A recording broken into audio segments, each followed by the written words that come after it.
जैन साथियों, आज समझेंगे 10 क्लास का मेंसुरेशन इन क्षेत्रमिति का टोटल फॉर्मूला। हाँ दोस्तों, क्षेत्रमिति का टोटल फॉर्मूला देखेंगे।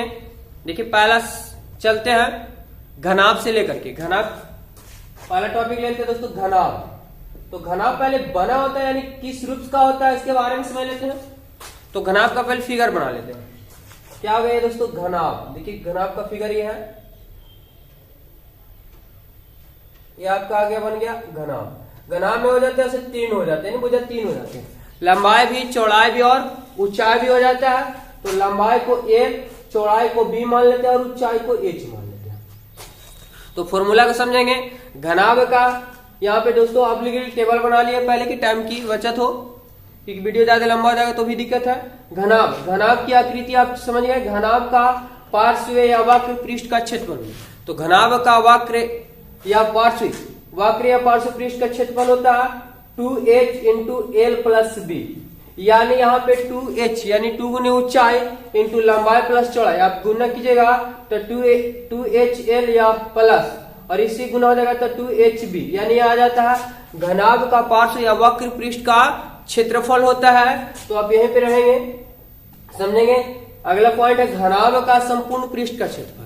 और दोस्तों घनाभ का संपूर्ण पृष्ठ का क्षेत्रफल होता है, तो ये होता है घनाभ का 2 इंटू एल बी प्लस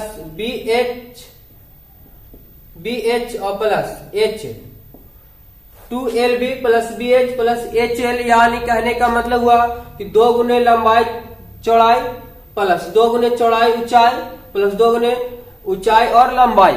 ये होता है घनाभ का संपूर्ण पृष्ठ का क्षेत्रफल। अगला पॉइंट दोस्तों घनाभ का आयतन। तो घनाभ का आयतन क्या होता है, तो घनाभ का आयतन होता है लंबाई चौड़ाई ऊंचाई यानी L गुने B गुने H। यहाँ पे हम नामकरण कर देते हैं, दर्शा देते कि किसे क्या बोला जाता है। तो L को हम यहाँ पे मान चुके हैं लंबाई, B को मान चुके हैं चौड़ाई और H को मान चुके हैं ऊंचाई। तो आपको घनाभ टोटल क्लियर हो गया कि घनाभ जो होता है आयताकार यानी इसमें हो गया लंबाई चौड़ाई ऊंचाई।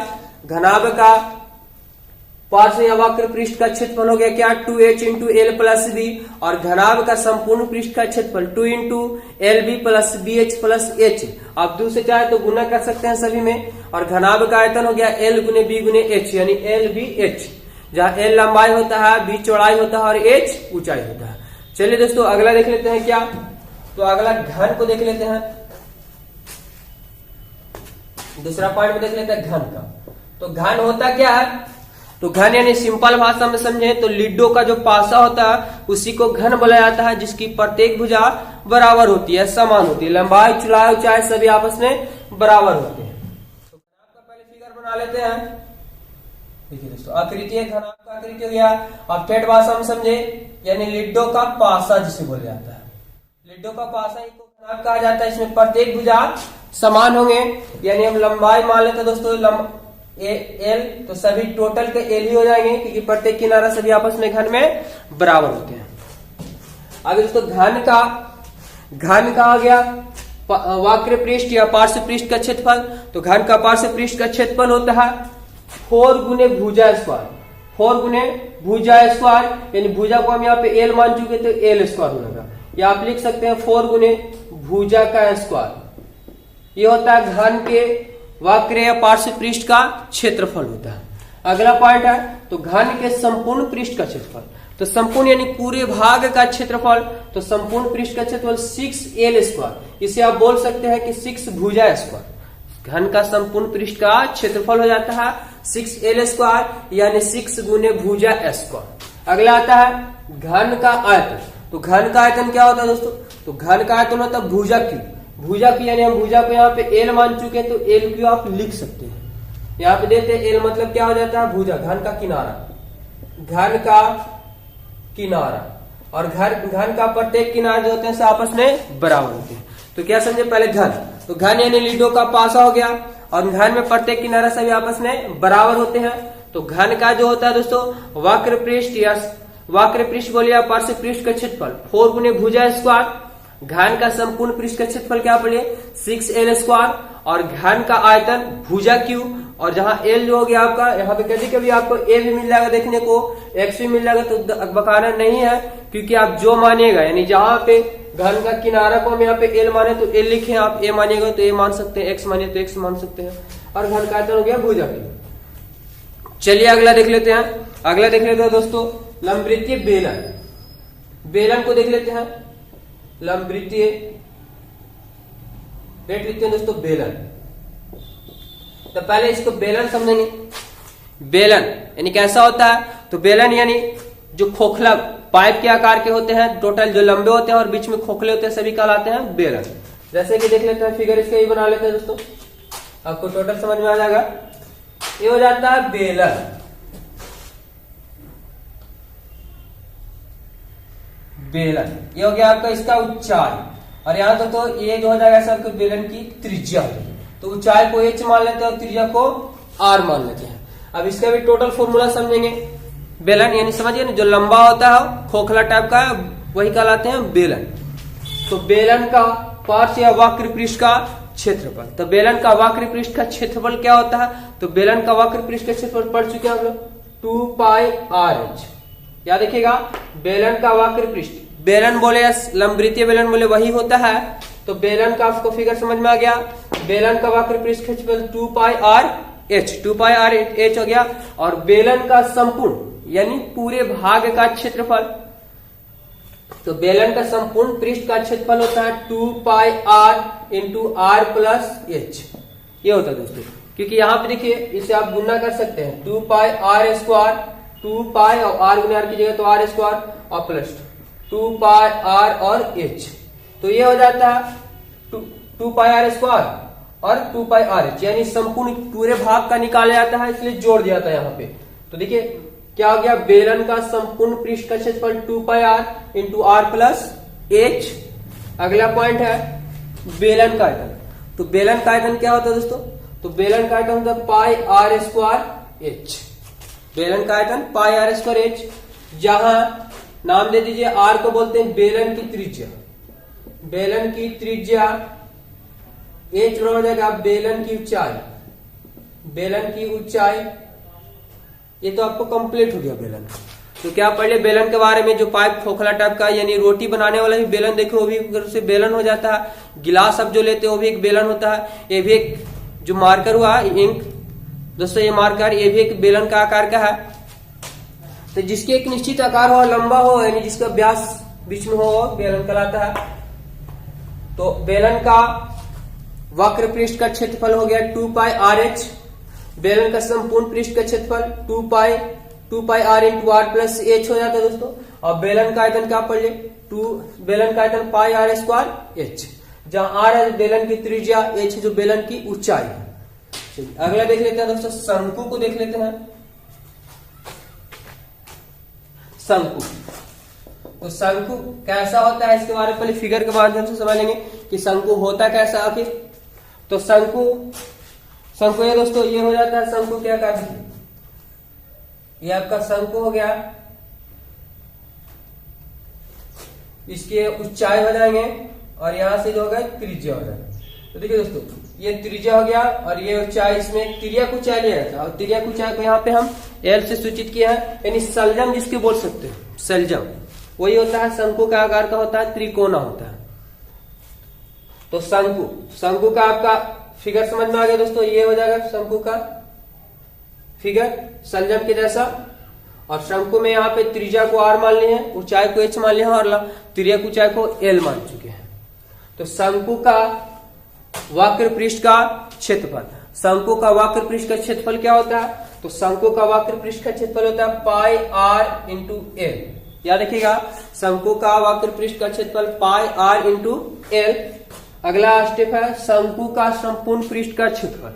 शंकु का संपूर्ण पृष्ठ का क्षेत्रफल, तो शंकु का संपूर्ण पृष्ठ का क्षेत्रफल दोस्तों πr × r+l।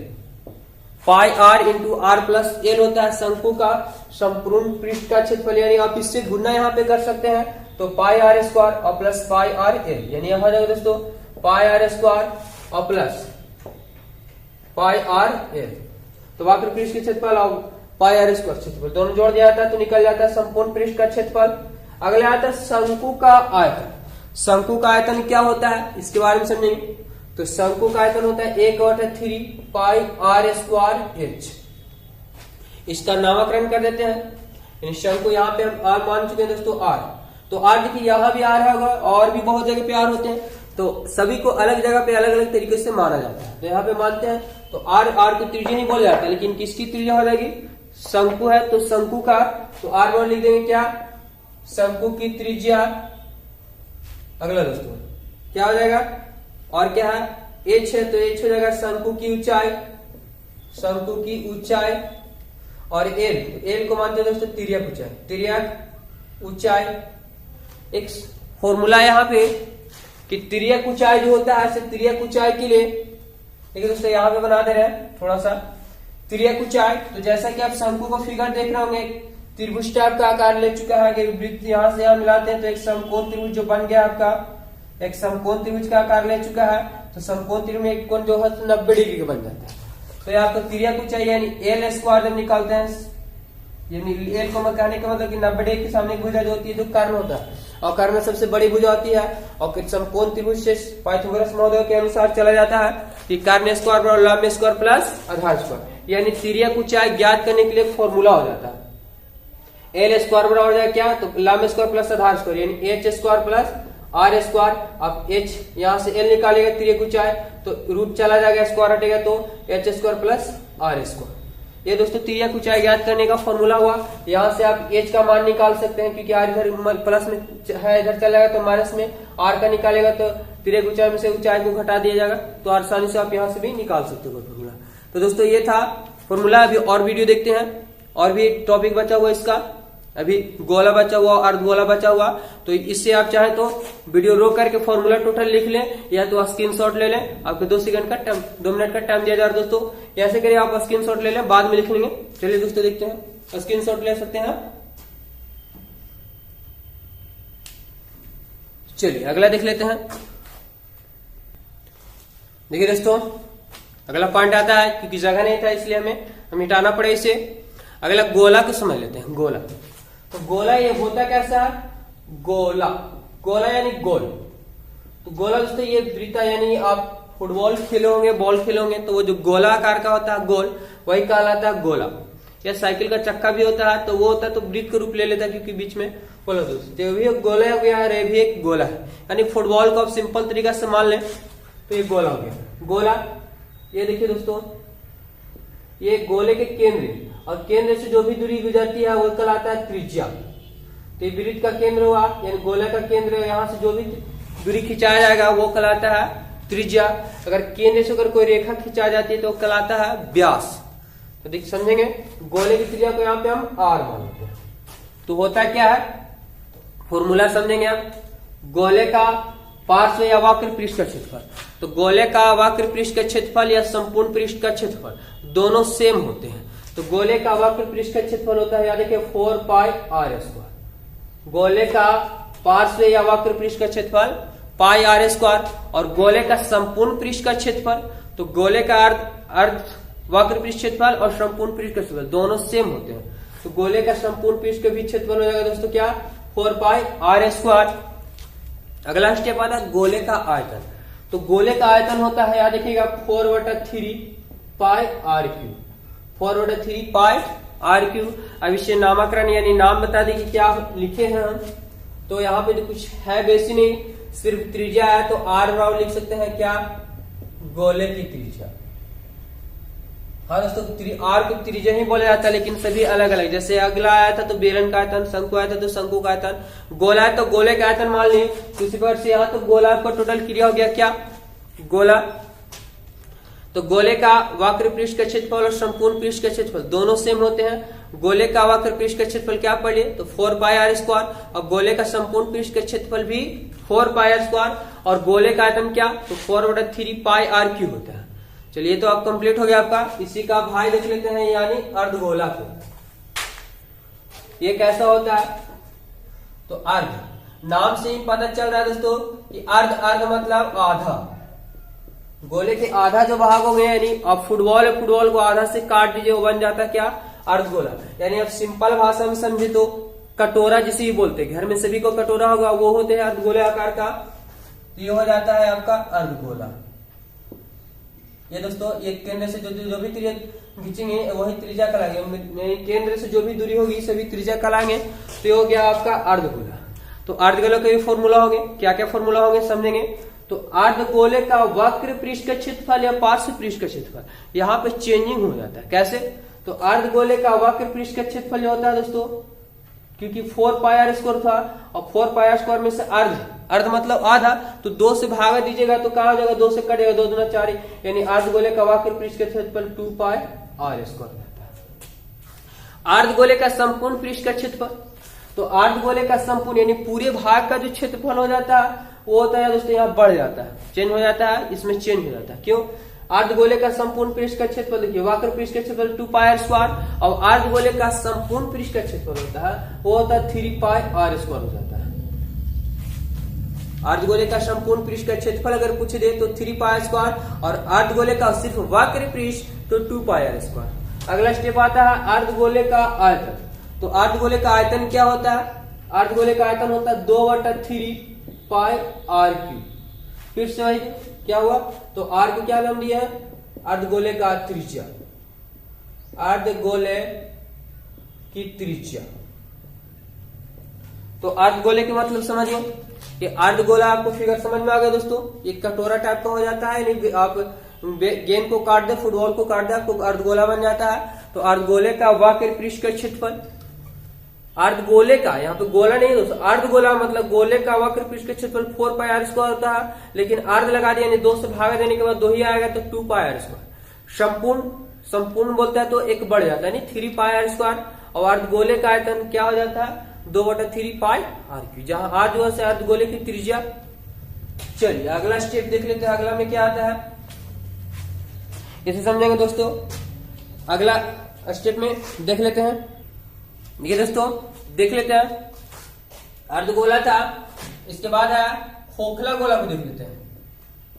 खोखले गोला, खोखले गोला ये क्या होता है? एक बड़ा विशाल गोला, उसी के अंदर एक और गोला जो हो जाता है वो बीच में हॉल काला जाते हैं, तो वही हो जाता है अर्धगोला। तो अर्धगोले का क्षेत्रफल निकालने के लिए वो सेम फॉर्मूला है दोस्तों। कैसे समझेंगे? ये पूरा बड़ा भाग, ये छोटा भाग, अगर ये आपको ये रास्ता ये पूछ दे तो पूरा बड़ा भाग में से छोटा भाग घटा दिए, क्योंकि गोला का त्रिज्या तो एक ही होंगे। इसका त्रिज्या अगर मान लेते तो ये बड़ा त्रिज्या होगा और ये छोटा त्रिज्या, और बड़ा त्रिज्या को बड़ा आर से, छोटे त्रिज्या को छोटा आर से सूचित करते हैं यहाँ पे। तो हमें खोखले यानी जो भाग जो बच जाते हैं उस भाग का क्षेत्रफल पूछ देता है, वही कहलाते हैं। यानी किसी गोला के अंदर एक दूसरा छोटा गोला डाल जाता है तो उनके बीच कुछ रिक्तियां पाई जाती है, स्पेस पाया जाता है, वही कहला जाता है खोखले गोला। तो खोखले गोले का सेम फॉर्मूला वही बनेगा, सिर्फ यानी दोस्तों यहाँ पे बड़ा त्रिज्या, यानी आपको ये भाग का पूछे तो बड़ा त्रिज्या में से छोटा त्रिज्या घटा देगा तो आपको जो बच जाएगा आसानी से वही होता है जो क्षेत्र बच जाते हैं। तो खोखले गोले का वक्र पृष्ठ का क्षेत्रफल, तो सेम कंडीशन है, जो पहला फॉर्मूला यानी गोले का जो वक्र पृष्ठ संपूर्ण पृष्ठ और आयतन पढ़ ले वही होगा। सिर्फ क्या होगा तो बड़े त्रिज्या से छोटी त्रिज्या घट जाएगा, कि बड़े त्रिज्या में देखिए दोस्तों ये बड़े त्रिज्या से छोटी त्रिज्या घटाएगी तो आपको ये बच जाएगा, यानी खोखले भाग का बच जाएगा। तो यहाँ पे लिख लेते हैं पहले खोखले गोले का वक्र पृष्ठ का क्षेत्रफल, तो क्या होता है 4 pi r square, 4 pi r square, लेकिन यहाँ पे आर त्रिज्या 2 दिया हुआ है, एक बड़ा त्रिज्या एक छोटा त्रिज्या। तो ऐसा करते कि त्रिज्या को अंतर कर लेते, क्योंकि हमें खोखले भाग का हिस्सा चाहिए, तो R square minus R square, बड़ी त्रिज्या में से छोटी त्रिज्या को घटा दिया जाता है। अगला खोखले गोले का संपूर्ण पृष्ठ का क्षेत्रफल, तो वक्र पृष्ठ क्षेत्रफल और संपूर्ण पृष्ठ क्षेत्रफल सेम होते हैं गोले का, तो क्या हो जाएगा इसका भी 4 पाई आर स्क्वायर होता है, यानी बड़ी त्रिज्या में से छोटी त्रिज्या अब घटा दीजिए। अगला जाता है गोले का आयतन, तो गोले का भी आयतन सेम होगा, क्या गोले का आयतन 4/3 पाई आर क्यूब, तो आर क्यू यहाँ पे बड़ी त्रिज्या में से छोटी त्रिज्या घटा दे, बस वही सेम कंडीशन। आर क्यू यानी बड़ी त्रिज्या में से छोटी त्रिज्या में घटा दोस्तों, यहाँ पे क्या हो जाएगा आर मतलब बड़े गोले की त्रिज्या और आर बराबर छोटे गोले की त्रिज्या, ये आपका हो गया दोस्तों। चलिए अगला